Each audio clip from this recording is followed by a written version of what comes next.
Ahora se está iniciando. Están en vivo.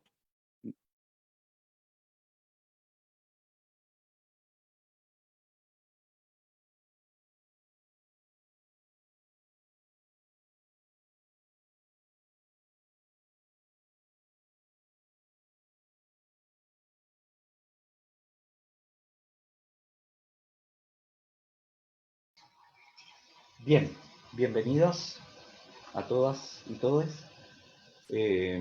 Como área de educación del Museo de la Memoria les queremos dar la bienvenida a esta primera serie de programas que vamos a tener de conversatorio sobre educación y derechos humanos. Nuestro afán es que en el contexto de la pandemia, como museo, no podemos quedarnos solamente con las puertas cerradas, sino que también tenemos que hacer un esfuerzo por salir y conectarnos con la ciudadanía y mantener de alguna manera activa nuestra misión, que es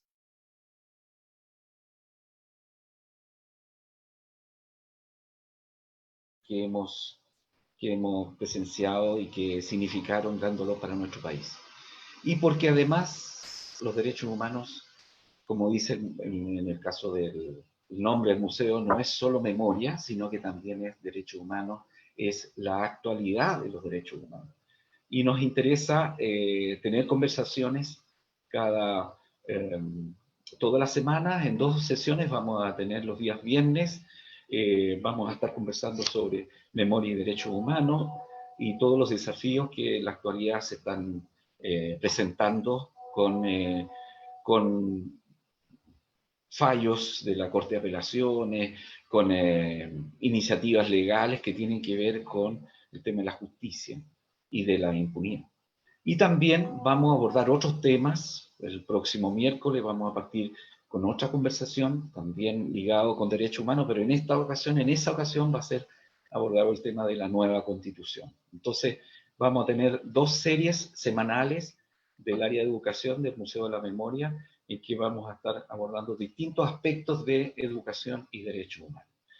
En esta ocasión hemos invitado a 2 importantes y destacados personeros y digámoslo también voceros de la sociedad civil en materia de derechos humanos para abordar temas de alto interés público y que han provocado mucho debate en la opinión pública. En primer lugar, quiero presentar a Alicia Lira Matus, que ya es presidenta de la Asociación de Familiares de Ejecutados Políticos. Ahí va a aparecer ahora. Si activas tu cámara, te damos la bienvenida, Alicia. Hola.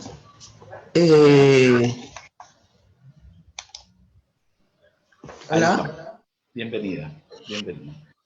Y hacemos lo mismo también para presentar a Claudio Nach, doctor en Derecho, coordinador de la Cátedra de Derechos Humanos de la Universidad de Chile y también académico de la Facultad de Derecho de la Universidad de Chile. Bienvenido a ambos.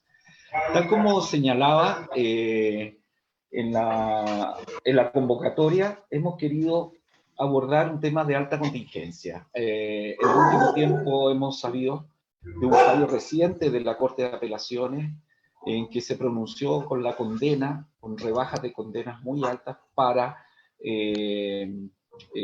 agentes del Estado que participaron en el secuestro y asesinato de muchos detenidos desaparecidos, especialmente de la casa del centro de tortura de Simón Bolívar. Entonces, les quería pedir primero un comentario sobre eso. ¿Qué les parece? Hasta ahora la Corte Suprema había estado marcando una nueva línea en concordancia con los tratados internacionales de derechos humanos y con el predominio, la importancia que tenía el derecho internacional sobre la legislatura nacional. Pero sin embargo, esto aparece un retroceso. Alicia, si puedes partir tú y después le damos unos minutos a Claudio también para que pueda comentar. Bueno, ante este fallo de la Sala Octava de la Corte de Apelaciones, que es terrible, un golpe fuerte a los familiares, no puedo dejar de reiterar y enrostrar la culpabilidad, la responsabilidad política a los gobiernos que han permitido que hasta la fecha estos crímenes tan atroces, con tortura, desaparición de personas, que a décadas algunos restos han sido encontrados de sus familiares, se apliquen condenas que tienen que ver con crímenes comunes y no como crímenes de lesa humanidad. Porque si estuviera en la ley chilena tipificado como crímenes de lesa humanidad, jamás los jueces se atreverían a dar esta condena y más violentar a los familiares, a la sociedad, con los fallos que no se condice con la crueldad, la gravedad del delito, por lo cual para nosotros lo que pasó el viernes 9 fue un precedente nefasto, tanto para la memoria de las víctimas, y mucho hay que recordar que aún no se encuentran sus restos, como para los familiares, quien por décadas han luchado, y hablo de los familiares de las agrupaciones a nivel nacional, que buscan los restos de sus familiares detenidos desaparecidos, por lo cual eso realmente no resiste análisis y que debemos prever en la forma.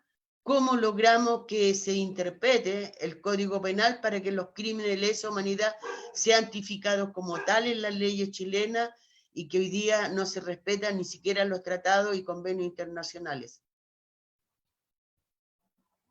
Muchas gracias, Alicia. Muchas gracias.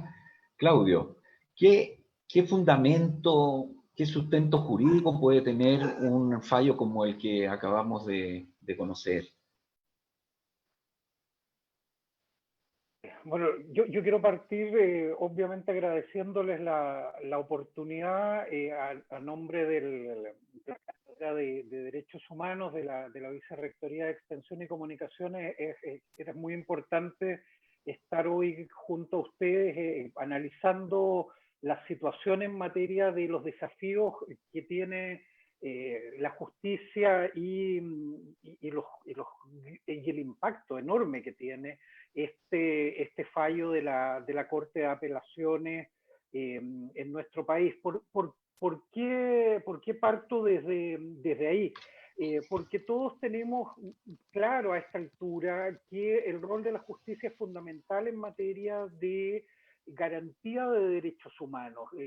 Desde fines de los 80, la Corte Interamericana, por ejemplo, viene planteando sistemáticamente que la investigación y la sanción de los crímenes es un elemento fundamental para que estos no vuelvan a repetirse. Pero esa sanción tiene que ser una sanción proporcional a los ilícitos y además tiene que ser una sanción que se cumpla efectivamente. Y aquí lo que estamos viendo en Chile es una tendencia regresiva en ambos aspectos. Y en ese sentido, esta sentencia es bastante, desde el punto de vista jurídico, es bastante aberrante. Es decir, resuelve 4 temas para fundar su fallo, y los 4 temas los hace de una mala manera o de una manera que tergiversa o los hechos o tergiversa las doctrinas penales que invoca. Entonces, es una sentencia muy particular. Yo no veía una sentencia así desde, no sé, desde los años 90 más o menos, de esa época oscura, del inicio de la postdictadura, donde el Poder Judicial obviamente todavía venía en ese afán de encubrir de alguna manera los crímenes que se habían cometido bajo la dictadura cívico-militar. Pero luego venía una tendencia muy distinta, y la Corte Suprema desde el 2004 en adelante, una tendencia bastante clara de necesidad de castigar estos crímenes. Y esta sentencia, sin lugar a duda, es un retroceso en la forma en la que interpreta los hechos, la forma en la que aplica el derecho, y por lo tanto yo lo que espero, como mucha otra gente razonablemente, es que esto sea corregido por la Corte Suprema, porque si no vamos a estar dando pie a una mirada del rol de la justicia que es ciertamente muy preocupante. Ok, muchas gracias. En esta misma línea, yo quería preguntar, ¿cómo ven este fallo? ¿Significa un cambio? ¿Significa que vamos a tener más fallos en esa línea, una renuncia un poco al camino que venía haciendo la justicia chilena? Les pregunto a Alicia y Claudia. Este brutal de las víctimas. Esperemos Alicia, que... si puedes repetir ¿Sí? porque se te cortó el audio. Ya. Que este fallo para los familiares de las víctimas ha sido un golpe brutal, que además se suma a la campaña en este momento, cuando el país vive una situación tan gravísima como es la pandemia. Hay sectores del Poder Judicial, como lo demostraron la Corte de Apelaciones, los jueces de la octava sala en este fallo, de aprovechar esta circunstancia para dar libertad o aminorar las penas a estos criminales de lesa humanidad, por lo cual nos preocupa enormemente, porque el mensaje que mandó este fallo y que esperamos que en la Corte Suprema sea revertido, porque si no sería realmente un precedente totalmente contrario a la lucha de la larga de los familiares, pero también a los convenios y tratados internacionales, y que además también alienta a la política de impunidad que quiere implementar o que está implementando el gobierno chileno hoy día. ¿Y Claudio, tú qué piensas? Sí, me gustaría complementar pero en esa misma línea. A ver, este fallo tiene características que son particulares de esta sentencia, es decir, que no se marcan para nada dentro de un continuo, llamémoslo así, de acercamiento a estos casos por parte de la Corte Suprema y las Cortes de Apelaciones. Es decir, aquí hay un cambio total de giro en términos de... les voy, si me permites, dos líneas leerle, pero yo creo que es la clave en el considerando 21º la sala. ¿Qué dice? Dice, jamás será lo mismo juzgar un hecho ocurrido en el presente a uno sucedido hace más de 44 años como sucede en la especie. Esa es la cita. Yo creo que la filosofía del fallo está ahí. Es decir, hoy día no podemos juzgar lo que sucedió bajo la dictadura.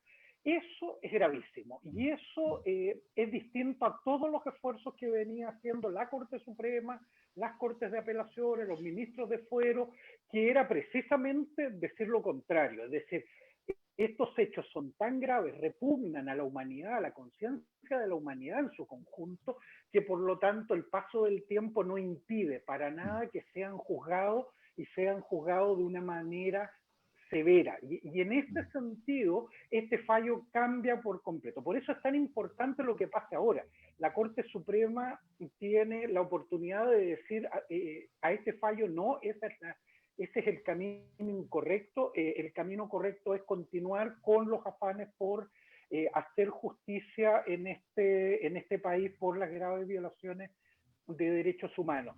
Ahora, lo que es preocupante, ¿sí? Con esto cierro, Claudio, a tu pregunta, lo que sí a mí me preocupa es que esto se marca en una tendencia de la Corte de Apelaciones de Santiago en particular, que está siendo bastante regresiva en materia de derechos humanos. Y como muy bien lo decía Alicia, en el marco de estas discusiones que se han dado sobre prisión preventiva de personas, por ejemplo, de la primera línea, la sanción al juez Urrutia, la mirada tan dura que ha tenido la Corte de Apelaciones en algunos casos vinculados con los presos políticos de la revuelta, pero por otra parte una posición muy blanda respecto de quienes han cometido crímenes agentes del Estado en el marco de la represión.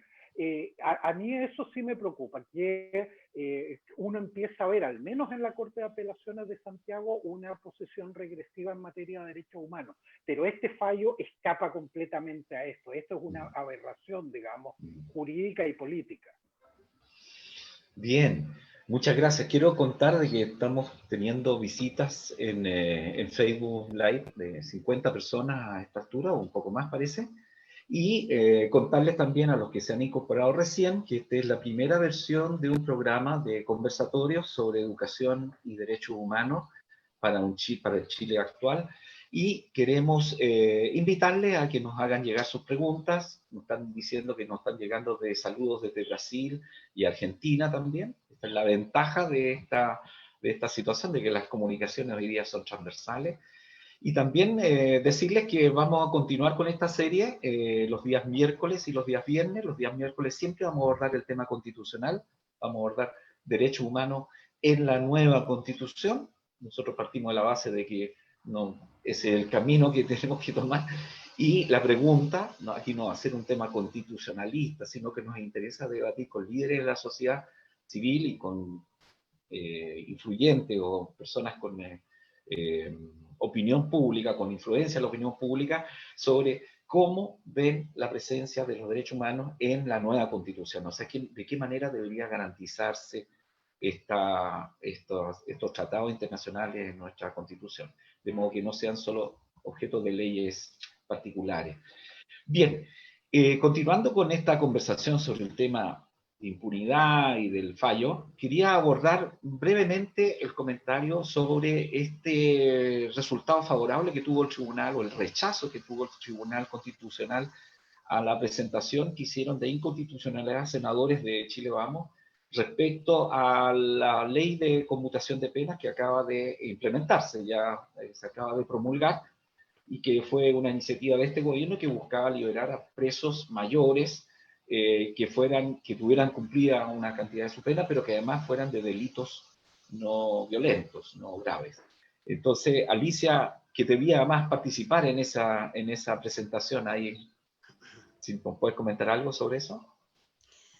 Bueno, nosotros como agrupación creemos que este fallo que realmente fue favorable y le cerró la puerta a la impunidad, al requerimiento de la derecha, creo que tiene que ver con la contundente exposición tanto de abogados de derechos humanos, las feministas, los familiares que como agrupaciones participamos, porque hablamos con un sentimiento de la verdad, de la lucha que hemos dado, del daño que hicieron agentes del Estado, agentes criminales que jamás han tenido gesto de humanidad para entregar la información en los procesos, pero tampoco la entrega de información dónde están los restos de los casi 1000 detenidos desaparecidos y detenidas desaparecidas que aún sus familiares no lo encuentran.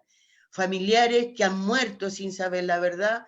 Exponer que existe una Ofelia Moreno que le ejecutaron a sus 5 familiares y hoy día postrada más de 4 años, que fue la única forma de no salir a la calle, de no seguir exigiendo justicia, o Tilia Vargas con sus 3 hijos ejecutados, 2 detenidos desaparecidos y murió sin saber la verdad. Situaciones por nombrar las matanzas en Lonquén, en Chigüío, en Santa Bárbara, en Laja, en Paine, en Maipo, que fueron casi exterminio de familias completas.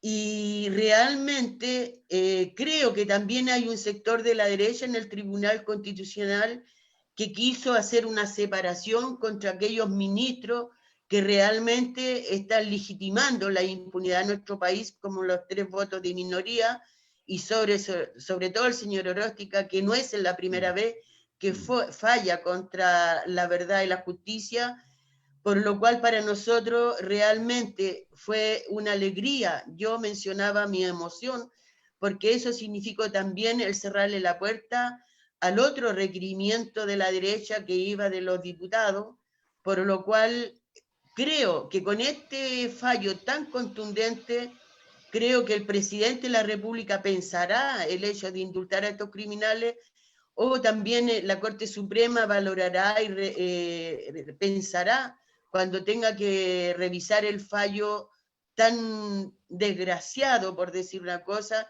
que fue la de los detenidos desaparecidos en el caso de la causa de Iván Insunza Bascuñán, por lo cual creo que es el camino y nos da un poco de descanso pensar que no se atreverán nuevamente a ir al Tribunal Constitucional, excepto que sabemos que van a intentar distintas formas de impunidad, pero realmente en este fallo del Tribunal Constitucional y le cerró la puerta nuevamente a esto que venía con la bancada de la Chile Vamos, de la derecha, a reiterar nuevamente y reponer el requerimiento para dejar en libertad a los criminales de Punta Peuco. Claudio, ¿tú qué piensas? Sí, a mí me gustaría tal vez explicar muy brevemente, sobre todo para los amigos y amigas que están conectándose fuera de Chile, de qué se trata esta resolución del Tribunal Constitucional. Muy brevemente, acá en el marco de la pandemia del COVID-19, una de las preocupaciones para toda la sociedad es lo que sucede en el ámbito carcelario. Ahí hay, como sucede en toda América Latina, ahí hay un foco de contagio que puede ser realmente muy grave de COVID-19. Y en el marco entonces de las medidas que el Estado debe adoptar, una medida que adoptó el gobierno de Chile fue presentar un proyecto que permitía la salida de un porcentaje bastante menor, 1.400 personas de más o menos del orden de 40.000 privados de libertad que hay en Chile, pero que entregaba un mensaje importante de una medida sanitaria que implicaba que las personas salían de la cárcel y pasaban a cumplir sus condenas en domicilio. Este proyecto yo creo que muy correctamente excluía a quienes han cometido crímenes graves, violencia intrafamiliar, temas de narcotráfico y crímenes de lesa humanidad. ¿Y qué ocurrió ahí? En el Parlamento esto fue rechazado, este proyecto, por el propio sector político que apoya al gobierno, es decir, por la derecha. Y ahí la derecha planteó un chantaje que es verdaderamente macabro, es decir, si usted, el mensaje era al gobierno, si usted no cambia esto y usted incluye a criminales de lesa humanidad en este beneficio, si no pasa eso, no sale nadie. Y llegaron al Tribunal Constitucional, porque el gobierno hizo algunos cambios, no cambió este tema, luego se aprueba el proyecto excluyendo a criminales de lesa humanidad y a otros, y ahí plantea una acción ante el Tribunal Constitucional un grupo de senadores y un grupo de diputados diciendo que esto planteaba una discriminación. Afortunadamente, el Tribunal Constitucional, por una amplia mayoría, y en eso coincido con Alicia, era muy importante esa amplia mayoría, que dijera, no, aquí no hay ninguna violación constitucional porque es perfectamente lícito excluir los ilícitos más graves porque se puede hacer un trato diferente cuando hay un objetivo legítimo, que no haya impunidad, cuando hay un criterio objetivo, ilícitos graves y la medida es proporcional, es decir, no agrava la pena y las personas que siguen privadas de libertad pueden tener acceso a condiciones de salud. Y sabemos nosotros que quienes están en Punta Peuco y en nuestros recintos tienen acceso a salud privilegiada. Y en ese sentido no hay discriminación. Y a mí me parece que esa fue una buena noticia en términos de que no se utilizara el Tribunal Constitucional como una vía para, como se ha hecho otras veces, para saltarse el debate democrático. Y eso ha obligado entonces al gobierno a tener que optar por la vía legislativa, que era revivir un proyecto de ley del 2018 que han denominado ley humanitaria para sacar de prisión a personas que cumplen ciertos requisitos de edad, de enfermedad, etcétera, y ese sí es inclusivo de criminales de lesa humanidad. Y en el Parlamento hasta ahora ha habido una buena noticia de que no han estado los votos como para avanzar en la tramitación de ese proyecto, lo cual le deja al gobierno el único camino, que es lo que señalaba Alicia hace un momento, es el indulto. Y en ese sentido, si no hay votos en el Parlamento, si no hay votos en el Tribunal Constitucional, que nadie pueda acusarlo de izquierdista o de bolchevique en materia de derechos humanos, al contrario, si se lo ha dicho todo el mundo, yo espero que el presidente de la República en este tema al menos escuche y no insista con esta vía de impunidad para criminales de lesa humanidad por la vía del indulto. Así es. En esa misma línea, justamente ya abordó Claudio el tema que nos interesa mucho también, que este proyecto de ley humanitaria, que entiendo yo que es de hace un par de años ya, o lo habría presentado el gobierno anteriormente y no, ahora le ha puesto extrema urgencia, entiendo. ¿Qué piensa Alicia respecto a este, que te va al cuello, derechamente, a la posibilidad de dar impunidad o libertad a los presos mayores o supuestamente, ¿cómo se llama?, enfermos terminales, para que puedan cumplir tener acceso a la libertad? ¿Qué piensa Alicia? Bueno, nosotros, y ahí hablo que tenemos un contacto directo permanente y fluido con las agrupaciones de regiones del norte y del sur de Chile, estamos en alerta en cuanto porque no debemos permitir el hecho que haya indulto presidencial a estos criminales. Y no es un sentimiento, y lo hemos reiterado, de venganza, sino que es un sentimiento de justicia, de verdad, que todo lo hemos tenido a media. Acá no ha habido justicia plena, no ha habido verdad total.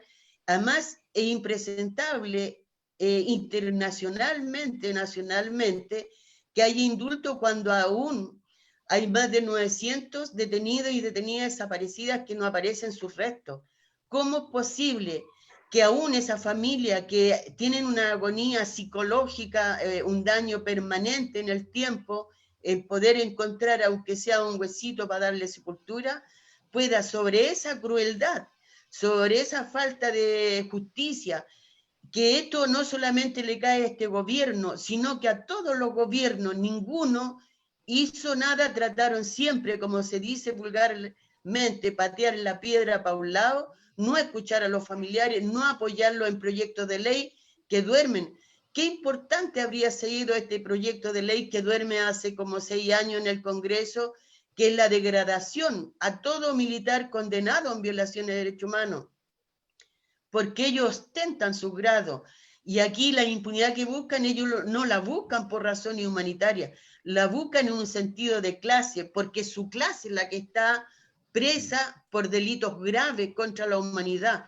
Si ustedes creen a alguien que si hubiesen sido puros soldados o puros conscriptos que lo hubiesen mandado a matar, ¿habrían creado el penal Punta Peuco? No.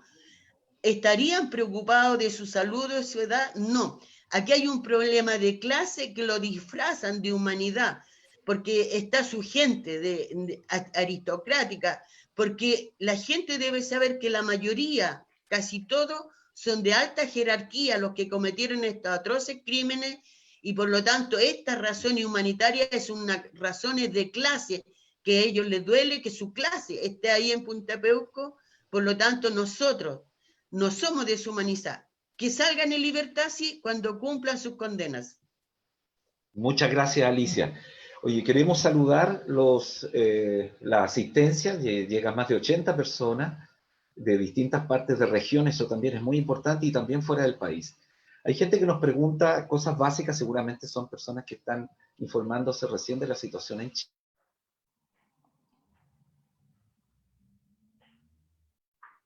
Chile. Por ejemplo, ellos están preguntando acerca de los de Punta Peuco. Les dejo la pregunta igual para que ustedes la reiteren, porque son personas que están enterándose de esta pregunta. Y lo otro es si esto nace por la pandemia, ¿no? Si se pueden referir brevemente, si alguien lo puede explicar, o brevemente, Claudia. Yo voy a explicar, disculpa, Claudio. Sí, dale, Alicia. No, yo lo que quiero explicar es que esto a nosotros como agrupaciones nos lo sorprende, porque la campaña reiterada en el tiempo de darle libertad a los criminales de Punta Peuco no es ahora, solamente que ahora ven una ecuación más fácil, ven a una gente, las personas, tenemos que estar cuidándolo responsablemente en nuestros hogares, tratar de no salir, que es lo que corresponde, y nosotros hacemos ese llamado también, y ven que esta es la situación de que aquí, como hay una presión por la vida, el cuidado, el miedo a enfermarse, creen que es el momento justo para darle libertad a estos criminales, porque aquí no era una reacción de salir a la calle, de ir a la Plaza de la Dignidad, ir a la Moneda, buscar todos los medios que hemos hecho durante años, las agrupaciones de familiares acompañados por gran sector de la sociedad civil, de esta sociedad que está no por la impunidad,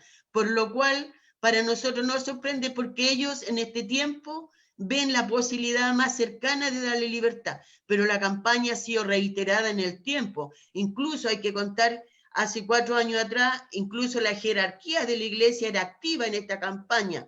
Hoy día, con los crímenes que cometieron de abuso sexual y están en el suelo, no se han incorporado. El señor Fernando Monte, que trató esta última vez, después se retractó que no, pero hoy día es el momento para ello cuando todos estamos preocupados de otras cosas. Pero hay una preocupación y estamos alerta y buscaremos la forma de presionar y no permitir que haya indulto de parte de este presidente que aún tiene las manos manchadas de sangre y tendrá que responder por la tortura permanente, por los crímenes cometidos durante estos 6 meses. Así es. Yo quería explicar brevemente a las personas que han hecho las preguntas, que seguramente no están al tanto. Efectivamente, esta ley hoy día no beneficia a los reos de Punta Peuco, y en cambio el proyecto de ley que debe ingresar el gobierno y que seguramente va a tener un rechazo porque no tiene votos en el Congreso, no va a conseguir sacarlo. Ese proyecto de ley sí, el proyecto de ley humanitaria sí busca beneficiar sin distingos, ¿no es cierto? Y por esa vía incorpora a los enfermos y a las personas mayores de Punta Peuco. Pero ese proyecto aún no ingresa, perdón, aún no tiene los votos para que sea aprobado. Entonces, saludar a las personas que nos están viendo, y yo quería ir comentando 2 cositas. Les quiero dejar las 2 preguntas en el aire, a los 2, partiendo por Claudio en esta ocasión. Y la primera tiene que ver con el uso de la pandemia. Hemos visto que en otros países se utiliza con mucha facilidad para escándalo mundial, ¿no es cierto? La pandemia como excusa para limitar las libertades civiles y los derechos de las personas.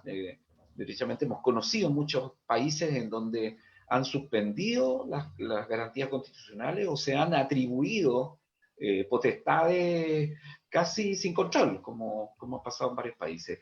En Chile todavía no hemos visto eso, pero sí vimos este esfuerzo de que no una iniciativa gubernamental, sino a través de los partidos de gobierno, tratar de aprovecharse de la pandemia para generar un beneficio ideológico para que los que son partidarios del gobierno militar y que siguen justificando los crímenes, ¿no es cierto?, tengan beneficios de salida y de libertad.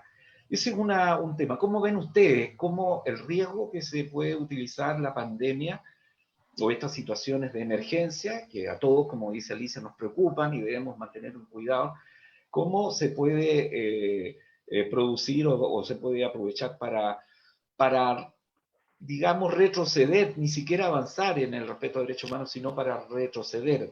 Recientemente hemos visto cómo en algunos países como Brasil se hace una apología del golpe militar, ¿no es cierto? Cosa que está incluso fuera de la ley allá en el mismo Brasil.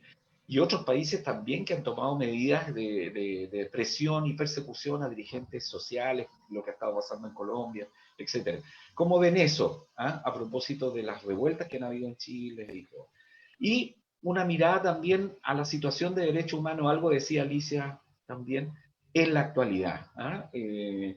Haciendo paréntesis respecto de lo que es el coronavirus, ver la situación actual. Nosotros partimos de la base siempre en el museo que aquí nosotros venimos a decir nunca más respecto a lo que sucedió en el pasado, sino que también los que están comprometidos en derechos humanos también tienen que no solo rechazar el pasado, las violaciones del pasado, sino también un compromiso muy activo por los derechos humanos en el presente. Les dejo esas 2 preguntas para ir cerrando esta conversación. Claudio. Sí, te agradezco. A ver, rápidamente lo primero sobre el uso político. Yo aquí comparto plenamente lo que ha señalado la Comisión Interamericana de Derechos Humanos hace algunos días, de que la pandemia, el COVID-19, no solo es una crisis de salud pública, sino que se está transformando evidentemente en una crisis de derechos humanos. Y en ese sentido hay una cuestión que es evidente, que esta crisis está demostrando las deficiencias, las debilidades de los sistemas de salud a nivel mundial, pero en nuestra región, además de la crisis de salud, tiene que ver con las situaciones de debilidad de la garantía de derechos, y lo estamos viendo en el ámbito laboral, los abusos que se están provocando, como dirigentes empresariales libre y tranquilamente dicen que, bueno, si hay que pagar costos de vidas humanas para reactivar la economía, hay que hacerlo. Eso es realmente monstruoso. Y en ese sentido, claro, hay países donde está esto utilizándose además políticamente. En Bolivia vemos que se ha suspendido el proceso electoral indefinidamente. Nosotros acá, yo creo que la sociedad civil tiene mucho que ver en eso, logró que se recalendarizara y no se olvidara el proceso constituyente, que sigue siendo una cuestión clave, pero sí hay un uso político de la crisis sanitaria que es muy preocupante, como decíamos, en materia laboral, en materia educacional, y también en algo que se ha puesto menos atención, yo creo, de lo que se debiera, de que el gobierno sigue dándole prioridad a proyectos que tienen que ver con la criminalización de la protesta ciudadana, es decir, se mantienen y siguen tramitándose proyectos sobre lo de Fuerzas Armadas y infraestructura crítica, el nuevo estatuto de las policías, una reforma a Carabineros que se está haciendo entre gallo y medianoche sin ningún tipo de transparencia. Yo creo que hay un elemento ahí preocupante. Y cierro y agradezco la oportunidad con una mirada de tu última pregunta en materia de derechos humanos. Yo creo que aquí los temas que estaban sobre la mesa y que provocaron el estallido social siguen plenamente vigentes. Es decir, la crisis de derechos humanos en materia de salud, educación, previsión, condiciones laborales, sigue plenamente vigente. Es decir, no solo no ha habido solución a eso, sino que se ha profundizado con el tema de la pandemia. Pero por otra parte, está también los temas de justicia y memoria que siguen sobre la mesa y siguen estos intentos por imponer impunidad en el marco de esta crisis. Y además está lo que a ustedes les preocupa mucho, y me alegro, el tema constitucional. Es decir, tenemos que retomar como sociedad civil ese debate de forma tal de que no se use nuevamente este contexto para intentar olvidar esa discusión. Y cierro, y esto conclusión, a mí me preocupa mucho que se esté usando el contexto nuevamente de la crisis de salud y la preocupación que hay ahí por olvidarse de los temas de violaciones de derechos humanos producidas también en el marco de la revuelta del 18 de octubre en adelante. Aquí hay presos que están ahí por razones políticas, hay impunidad respecto de crímenes cometidos durante 5 meses en este país, y seguimos sin conocer la verdad de muchas de las cuestiones que sucedieron en este tiempo, y por lo tanto tenemos un enorme desafío ahí de verdad, justicia y reparación también de lo que ha sucedido del 18 de octubre en adelante. Eso se suma a los esfuerzos que ya traíamos de lo que había sucedido en dictadura. Por lo tanto, en Chile, los desafíos en derechos humanos siguen siendo enormes. Muchas gracias. Alicia, ¿tú? Mira, para nosotros la realidad que ha dado en este tiempo de pandemia la derecha inmoral, y me voy a referir a algunos alcaldes de derecha, porque algunos han jugado su rol como debe ser, de cuidar su población y conducir a su seguridad y ponerlo en resguardo de la muerte. Pero algunos, como Lavín, por mencionar el más visible, tanto como el gobierno, hay una utilización política referente ante la tragedia que vive este país, en términos de ser candidato, que verse más, mostrarse más, que llegan a la vergüenza ajena, a mostrar cosas que realmente, como digo, cualquier persona se avergonzaría. Por lo cual, lo que tiene que quedar claro, que aquí hubo crímenes en este gobierno, hubo una política sistemática de violación de derechos humanos, hubo realmente una forma de utilización en cuanto a dejar personas mutiladas, más de 400 personas mutiladas de sus ojos, personas ciegas, por lo cual esta pandemia demuestra que vamos a cuidarnos, que vamos a protegernos, pero demuestra que, y estamos por las redes sociales, que el día que esto termine y estemos convencidos que no estamos en riesgo, tomaremos nuevamente la primera pandemia, porque para nosotros como agrupación vivimos una pandemia en el gobierno de Sebastián Piñera, con las mutilaciones reiteradas, con las muertes, con los abusos sexuales de nuestras niñas y nuestros niños en comisaría,